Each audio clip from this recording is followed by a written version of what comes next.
आपने इससे पहले मुंबई में कुख्यात ऑयल माफिया राजू पंडित की कुंडली पर आधारित खबर देखी थी। कैसे वो मछली चोर आज मुंबई के अरब सागर का सबसे बड़ा ऑयल तस्कर बन गया। यही नहीं, जांच एजेंसियों और मुंबई पुलिस रायगढ़ पुलिस को कैसे ठेंगे पर रखता है। हाल ही में मुंबई के रायगढ़ के पेन पुलिस थाने में दर्ज हुए एक केस में मुंबई हाईकोर्ट में उसे जमानत मिली है, क्योंकि सेशन कोर्ट ने पंडित की जमानत खारिज कर दी थी। लेकिन एक और मामला है जिसमें पंडित भगोड़ा है। पेन पुलिस थाने में ही दर्ज FIR नंबर 0002/2024 है, जो इसी साल दर्ज हुई थी। पंडित इस केस में भगोड़ा है। आपको बता दें कि इस केस में पंडित ने कुछ सियासी लीडरों से महकमा पुलिस पर दबाव बनाया है कि इस केस में पंडित को गिरफ्तार न किया जाए, क्योंकि वो पहले से ही मौका के तहत गिरफ्तार होकर जमानत पर बाहर आया है। अगर पंडित इस केस में जेल जाता है तो संभव है कि अरब सागर में फैला उसका साम्राज्य फिर बुरी तरह से प्रभावित होगा।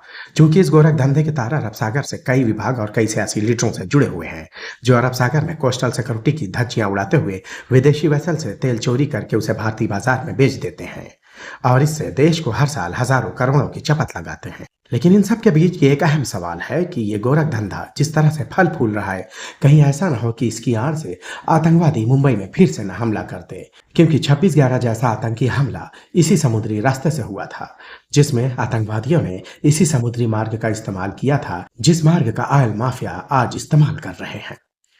शाहिद अंसारी, बॉम्बे लीक्स, मुंबई।